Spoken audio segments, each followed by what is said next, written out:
Então vamos lá? Hoje a gente vai falar um pouquinho aqui sobre o protocolo Ethereum e por que é muito importante, por que tanta gente está falando dele.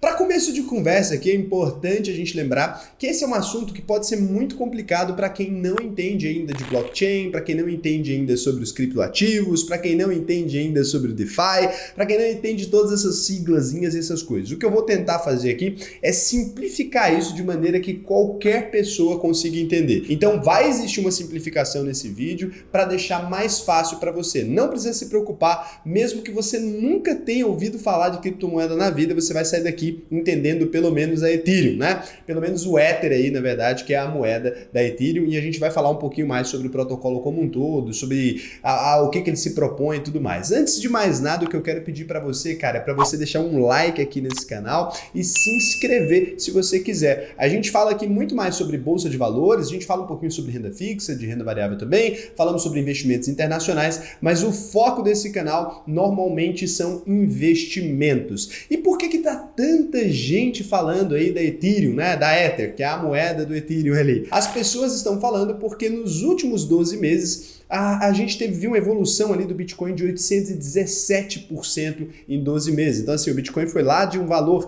insignificante ali, quase em 2012, 13, e agora tá valendo aí mais de 300 mil reais, né? Desde que a gente colocou ele na carteira aqui do canal, a gente chegou a comprar ele por 33 mil, hoje em dia tá valendo 300 mil, apenas um Bitcoin.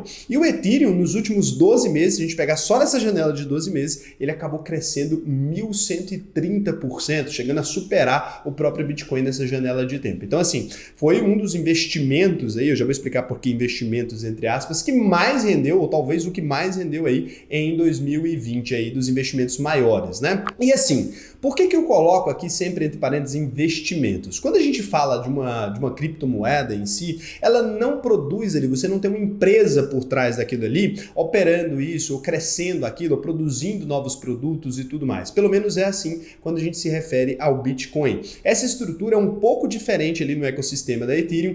Por quê? Porque a Ethereum tem sim produtos à base dela feitos ali embaixo. Óbvio, ela não é centralizada, então não tem uma empresa que controla a Ethereum, apesar do cara que fundou a Ethereum ainda ser muito presente na comunidade e tal, é um ecossistema descentralizado. Então não tem ali um controlador, ninguém pode tomar uma decisão de do nada fazer grandes modificações naquilo ali ou criar um novo produto e tal. Os produtos são feitos pela comunidade. Então a Ethereum nesse ponto ela acaba até tendo algum fundamento que o Bitcoin não tem tanto desse jeito, porque o Bitcoin não faz esse tipo de coisa, pelo menos hoje em dia. Ele até tem uns protocolos ali mais evoluídos, mas na segunda camada, aí ficaria uma coisa muito complicada da gente explicar aqui, mas existem diferenças entre essas duas coisas. Então, o que está acontecendo? Por que a Ethereum teve essa evolução tão grande? A primeira resposta, e a mais simples de todas, é o Bitcoin e o Ethereum, apesar das comunidades discordarem, eles nunca descolaram um dos outros. Então, sempre que o Bitcoin sobe, as altcoins, de modo geral, também sobem, e a Ethereum é considerada ainda uma altcoin aí, e ela acaba subindo junto com ele. E além disso, vários outros sistemas começaram a utilizar ali o Ethereum como base. Eu estou tentando simplificar muito esse assunto para fazer sentido. Quando a gente fala altcoins, a gente está falando de todo um ecossistema ali que existe hoje de criptomoedas. Muita gente acaba pensando que o Bitcoin, o Ethereum ou a Ripple e outras mais famosas são as únicas criptomoedas que existem. Mas no dia que eu estou falando hoje com vocês, assim, de janeiro de 2021 em diante aí, a gente já tem mais de 6 mil criptomoedas. A maior parte disso é porcaria, então a maior parte disso ali são as chamadas shitcoins, moedas que são inúteis ali, né? Seria moedinha de merda, literalmente, numa tradução talvez mais zoada. Mas seriam ali moedas que perderam a utilidade ou que não servem mais para nada, né? São mais de 6 mil, boa parte dessas não tem nem captação de mercado nem nada. E existem as altcoins ali que realmente são moedas ou criptoativos ou sistemas que propõem uma modificação muito interessante ali, ou propõem alguma coisa que dê para utilizar de maneira inteligente e tal, e essas são as chamadas altcoins. Para vocês entenderem um pouco o tamanho da Ethereum, só para ficar bem claro isso, aqui a gente vê um gráfico com todo o mercado ali de criptomoedas, né? E aqui você vê que o Bitcoin ali, ele tem uma captação, é a maior captação, esse coisa em verde ali é tudo Bitcoin, e a Ethereum já é a segunda colocada, com uma margem muito grande também de captação captação, né? Essa parte laranjada ali é tudo Ethereum. Então, assim, elas não são quase pau a pau, ela tem quase metade da captação do Bitcoin aí, basicamente metade, tá? E a Ripple ali vem também já com uma captação bem grande, por isso ela é bem conhecida. O Bitcoin Cash também, uma captação bem grande. A Cardano, né? Que agora a Cardano, se vocês quiserem, posso até fazer um vídeo, um protocolo também super interessante, tá bem grande. Aí vem Stellar, Littlecoin, EOS, NEL, NEM, e aí vem as outras todas com essa parte rosa, que também é muito grande, todas essas outras 6, 5 mil, sei lá quantas moedas aí que sobram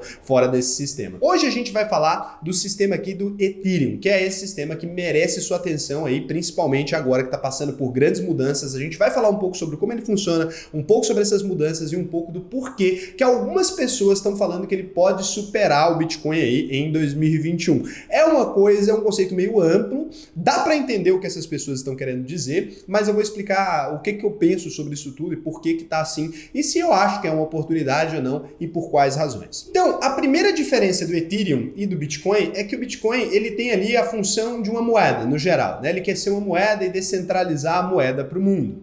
E o Ethereum já pensa de maneira diferente, ele quer descentralizar absolutamente tudo. Ele quer gerar um sistema de contratos inteligentes ali. Então o Ethereum se propõe a descentralizar qualquer coisa. Por exemplo, hoje em dia quando você vai comprar uma casa, nessa imagem aqui você consegue ver, você vem ali, a Alice quer comprar uma casa, ela vai lá, tem que falar com uma corretora, com advogados, com todo mundo, que vai contatar o vendedor, vou efetuar um contrato ali, um monte de contrato, uma papelada danada, e vai conseguir transferir a casa então do Bob para a Alice aqui nessa imagem que vocês estão vendo.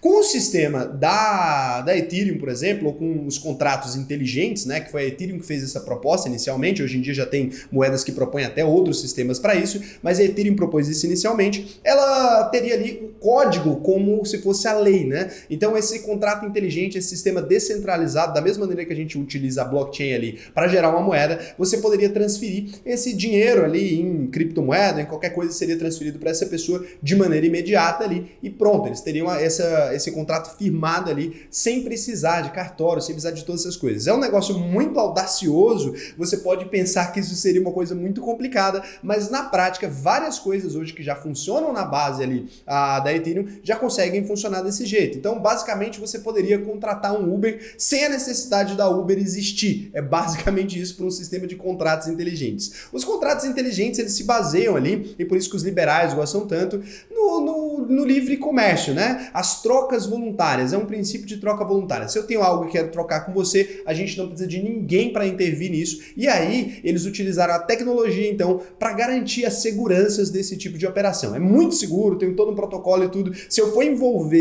me envolver aqui em tentar explicar isso para você, pode ficar difícil e aí o conteúdo do vídeo pode se perder. Então, eu vou tentar aqui direcionar isso de maneira simples. Como é que funcionam todas as fases, então, de um contrato inteligente, só para ficar mais fácil? Então, alguém solicita uma transação ali, a transação é transmitida para uma rede de informática peer-to-peer, ou seja, uma pessoa para outra, formada por computadores conhecidos como nós ali, uma rede de nós, né? Que são o poder computacional dessa rede. Acontece uma validação ali para ver se essa transação é válida, o estatuto do usuário recorre ali aos algoritmos, né? Feita todo o processo de verificação. Uma transação pode ou não envolver criptomoedas ali, ou pode envolver um segundo contrato, eu vou trocar um contrato por outro contrato, e aí a gente vai fazer esses registros, ou uma informação, ou alguma coisa vai ser feita ali nessa rede, o que foi dado como troca, e assim, uma vez que é verificada essa transação, ela é combinada com outras transações e cria um novo bloco de dados na blockchain, e a partir dessa data, essa informação fica pública e verificável, né? Então ela é existente ali de maneira inalterável. Então, para sempre vão saber que Raul e Flávia, por exemplo, trocaram um microfone por tal coisa. E assim, não tem como a gente fingir. E aí, portanto, essa transação foi completa ali de maneira segura, muito mais segura que um cartório que qualquer outro sistema. Aqui embaixo tem uma explicação da criptomoeda. Se você quiser pausar aí para ver detalhadamente, você pode pausar, mas é o que você já conhece. É o sistema do Bitcoin ali, que utiliza a blockchain para fazer os registros, faz uma troca para outra pessoa, não existe um valor intrínseco ali, não existe um lastro, não existe uma centralização.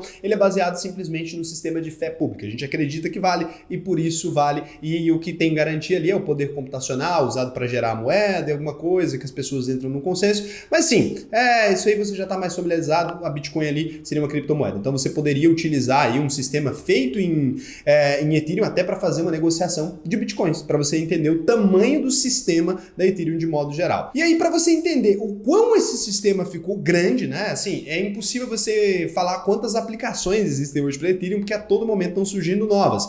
Mas aqui você vê a Ethereum ali, o sistema Ethereum e não a moeda em si, tá? Porque a gente tem que diferenciar, a moeda é o Ether e o Ethereum é todo o ecossistema. Aqui você consegue ver que já foram criadas stablecoins, são aquelas moedas baseadas no dólar ali, já foram criadas vários outros tokens, várias outras coisas ali nesse sistema, todo o sistema de DeFi ali, LTF, aquela coisa toda que você ouve falar, tudo isso está debaixo do chapéu da Ethereum. E isso consome um processamento gigantesco. Então isso é boa parte da estrutura hoje da Ethereum é consumida por isso, e por isso a Ethereum tem problemas também na rede. Às vezes, para fazer uma transação de uma pessoa para outra, você pode pagar $200 de taxa. Tem um monte de problemas, já chegou a $5.000 essas taxas, justamente pelo quanto de uso tem nessa rede. Você imagina que o Bitcoin ali simplesmente faz registros de transações de moeda e o Ethereum faz isso aqui tudo, né? Todos esses sistemas. E se você pensa que isso aqui é coisa de programador, loucura de será quem, hoje em dia, empresas como Amazon, IBM, né? Ou empresas como Twitter e tal, várias empresas já oferecem serviços ali baseados em alguma dessas estruturas aqui da Ethereum. E, cara, dá para fazer muita coisa, a quantidade de coisa que dá para fazer é inimaginável. Então, o que você tem que ter na sua cabeça é o seguinte: o Bitcoin é como se fosse um ouro digital. Então, assim, o Bitcoin ali, ele não vai modificar, é como se fosse uma reserva de valor. Aquele grupo de pessoas ali que utiliza Bitcoin no dia a dia, eles não querem que isso se modifique, eles não querem transformar isso numa rede de sistemas descentralizados e tarará. O que eles querem ali é que aquilo seja uma espécie de ouro digital, mantém o valor ao longo do tempo, tem ali um impedimento ele é deflacionário, então o Ethereum hoje não é deflacionário, ele cria moedas na economia a todo tempo, né? E o Bitcoin ele não, ele é deflacionário, tem um limite de 21 milhões de moedas que serão criados em toda a história dele, e assim, ele é ali como fosse um ouro mesmo, ele é uma reserva de valor, né? Digital hoje tem ali parecido com ouro. O Ethereum, se você quiser uma comparação para ele do que ele é muito mais um petróleo ou uma energia elétrica, tá? Uma energia elétrica das criptos ali, do que necessariamente um ouro, tá? Ou uma prata, como as pessoas querem falar. Ele não tem nada a ver com prata. O que ele propõe é que qualquer pessoa possa utilizá-lo para criar outra coisa. Então o que ele quer ser é uma rede de sistemas descentralizados que, quem sabe, no futuro você consiga comprar uma casa, ou consiga fazer um cartório baseado no Ethereum, um contrato inteligente, substituir os cartórios, ou substituir ali N sistemas que hoje existem que precisam de verificação, segurança. Ele quer ser como se fosse o protocolo de segurança do mundo para transferências de qualquer coisa de uma pessoa para outra. Então é isso. Um contrato inteligente que transferisse qualquer coisa de uma pessoa para outra. Um sistema que monopolizasse as negociações, só que de forma descentralizada, sem que ninguém controle essa rede, de maneira que a população em si fique livre disso. Então, são essas as diferenças. Então, imagine ele como petróleo, como energia elétrica. Ele sozinho, né, o Ether ali, é a moedinha dele apenas. Mas o sistema em si, ele pode fazer coisas muito mais robustas e pode modificar o mundo completamente. Para você ter uma ideia aqui, só os sistemas de finanças descentralizadas aqui, só os DeFis que foram feitas a partir do Ethereum ali, tudo isso aqui foi feito a partir disso. Então, se você conhece alguma dessas logos, eu sei que alguma delas você já viu na vida, isso são sistemas feitos ali a partir do protocolo da Ethereum, para vocês terem noção do tamanho disso. Então, assim, quando você olha o ecossistema ali, tem de tudo, tá? Tem de infraestrutura e desenvolvimento, tem de serviço, tem as stablecoins, tem sistemas financeiros, tem as exchanges, tem tudo ali que utiliza o sistema da Ethereum. E aí, por que agora, então, você entender um pouco da estrutura, do tamanho, do que ele é comparável, pelo menos o básico, porque eu sei que é um assunto muito complicado de pegar numa latada assim, mas você entendeu tudo que ele quer fazer e o que ele já tem conseguido fazer também. É um projeto audacioso, né? O JP Morgan já utiliza em alguns lugares, por exemplo. Cara, muito audacioso, muito inteligente, muito legal. Só isso aí, cara. Não é possível que não valeu esse likezinho aí. Então, nessa quarta-feira serão implementadas 4 mudanças principais ali, tá? São várias EIPs ali, 2929, que aumentam alguns custos de gás, que é essa estrutura dessa rede. Vão ter umas melhorias ali, muito mais de infraestrutura nessa quarta-feira agora,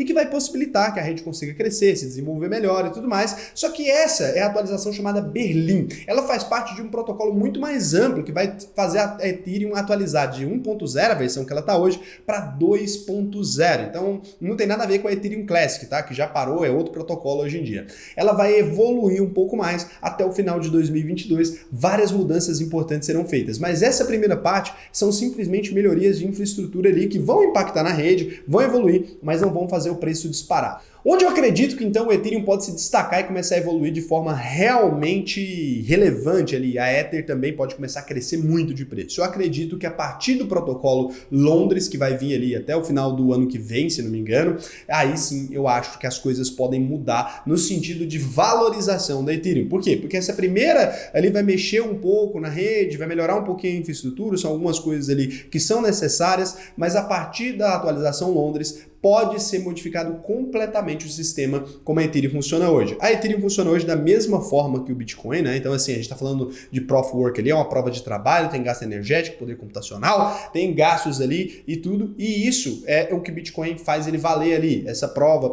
de trabalho, para manter ele funcionando e tal. A Ethereum quer fazer uma modificação e parar de exigir todo esse gasto energético. Eles fariam um novo protocolo, então, que seria o Proof of Stake ali, e que a partir dessa data, então, não seria mais necessário um gasto computacional tão grande quanto é hoje. Então, teria uma melhoria, de modo geral, nos custos, na padronização das taxas e tudo, e ela ia conseguir se tornar uma rede ainda maior do que ela é hoje, ainda mais eficiente que ela é hoje, e assim, a Ethereum poderia executar ali até 100 mil transações por segundo, cara, de 15 para 100 mil, ela passaria a ser um sistema completamente mais rápido, mais evoluído, mais autêntico, e além de tudo, ela quer colocar ali para ser uma moeda, em vez de o Bitcoin é uma moeda deflacionária, a Ethereum passaria a ser uma moeda desinflacionária. Raul, por que é desinflacionária? Ela ia permitir a injeção de novas moedas, mas ela ia também fazer uma eliminação, eliminar Ethereums, eliminar os Ethers ali para sempre, né? Então, assim, seria a partir dessa data que ela se torna uma moeda desinflacionária e tudo,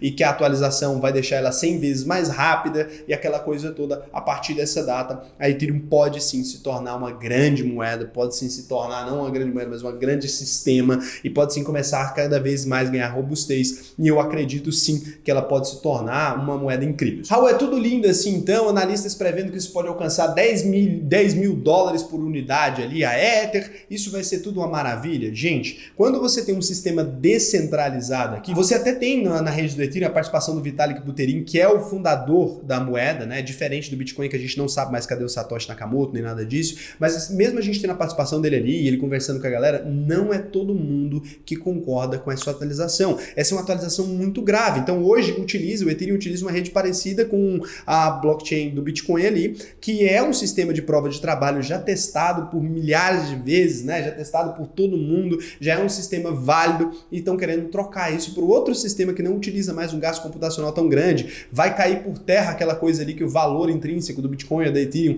é baseado ali no gasto computacional utilizado para gerar moeda, passaria a ser outra coisa, tá? E a partir disso tem uma parte dessa rede, e são as pessoas justamente que têm os computadores mantidos ali, né? Para ganhar, minerar, né? E ganhar essas pequenas recompensas ali pela mineração e tal. Essas pessoas podem não concordar de jeito nenhum com essa modificação. E se essas pessoas não concordarem com essa modificação, ela não consegue se realizar, porque as pessoas no sistema descentralizados ali, os 50% do poder computacional dessa rede é que define o que vai acontecer. Eles planejaram ali uma forma de forçar essas pessoas a aceitarem, então eles colocariam, os desafios matemáticos ficariam muito mais difíceis, os mineradores não conseguiriam quebrar esse código para garantir a existência da rede ali. Só que assim, se não der certo essa estratégia da Ethereum, se tiver muito bug no caminho, a gente pode comprometer completamente o valor da Ethereum hoje. Então assim, é uma possibilidade, a moeda pode se valorizar demais, a Ethereum é diferente do Bitcoin pela quantidade de usos que ela tem, como vocês viram ali naquele ecossistema que eu mostrei, tem tudo isso. Só que não significa que isso vá transcorrer assim de forma incrível. O que eu, Raul, acho? Eu já tenho exposição em Ethereum, vocês viram aqui, ela é uma moeda que faz parte da carteira do canal desde o dia que foi incluído o Bitcoin, eu incluí também Ethereum. É um sistema descentralizado que eu acredito, eu acho que tem um grande potencial de crescimento, acho que tem um grande potencial de, assim, cara, se valorizar extremamente e tal. Eu gosto das duas, né, do Bitcoin e do Ethereum. Tem gente que fala que a Ethereum nem deveria existir, tem gente que é mais fundamentalista religioso ali do Bitcoin. Eu acho que é uma proposta interessante, eu acho que o futuro tem a cara da Ethereum, tá? O futuro ali são sistemas descentralizados, são trocas cada vez mais voluntárias, são ali talvez um aplicativo surgindo, um Uber aí que utiliza só o combinado das pessoas e tal. Cara, vejo muita evolução nisso, vejo muito potencial, só que eu acho que exige cautela. Dizer que o Ethereum vai superar o Bitcoin de uma hora para outra, ou que ele vai triplicar de valor, ou que vai multiplicar por 5 o valor, que vai multiplicar por 100 o valor, cara, pode até ser. mas exige cautela. Não pega um dinheiro e coloca ali e considera isso um investimento. Gente, investimento é empresa, investimento ali são em cadeias produtivas onde existe uma produção daquilo ali, onde essas empresas estão vendendo coisas de fato e melhorando. É uma melhoria de tecnologia, isso aqui é uma espécie de petróleo. Imagine como commodity, então imagine como energia elétrica, imagine como petróleo e nunca como investimento. Você está investindo em algo que tem uma chance de ser cada vez mais utilizado. Você poderia investir em petróleo, você poderia investir em borracha, você poderia investir em água, você poderia investir em celulose, e pode ser que essa commodity seja cada vez mais utilizada, ou pode ser que não. Então é muito importante vocês pensarem isso aqui. Eu, Raul, eu tenho aumentado consistentemente na minha carteira pessoal minha participação em Ethereum ao longo dos anos, porque eu estou gostando de ver, principalmente os sistemas financeiros descentralizados, eu estou gostando de ver as aplicações que a gente anda tendo para Ethereum, né? Cada vez mais sistemas interessantes surgindo, cada vez mais até pessoas utilizando o sistema deles para criar novos tokens e tal. É uma coisa que eu gosto muito, é um assunto que eu acho muito relevante de trazer aqui para vocês, mas é um assunto que exige cautela. Então,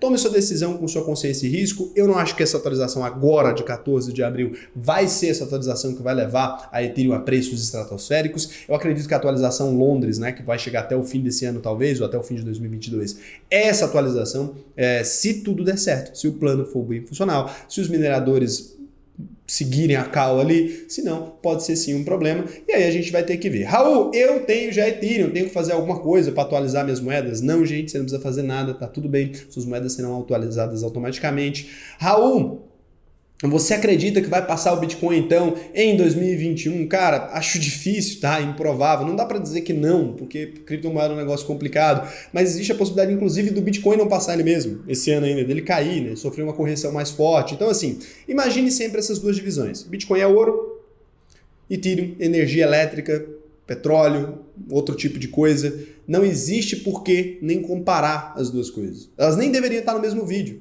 Normalmente as pessoas só comparam as duas coisas e colocam elas na mesma baseada por uma falta de conhecimento acerca do que essas duas coisas fazem, tá bom? Eu deixei lá no grupo do Telegram, então no nosso grupo do Telegram, uma lista de onde você pode ali, de maneira válida, de maneira honesta, conseguir comprar os seus Ethereum, tá? Se você tiver esse interesse, deixei uma lista, não deixei uma só, deixei uma lista, não é patrocinado nem nada, deixei uma lista ali onde você vai conseguir comprar sem maiores problemas. Um beijão, o vídeo de hoje foi só, até o próximo vídeo.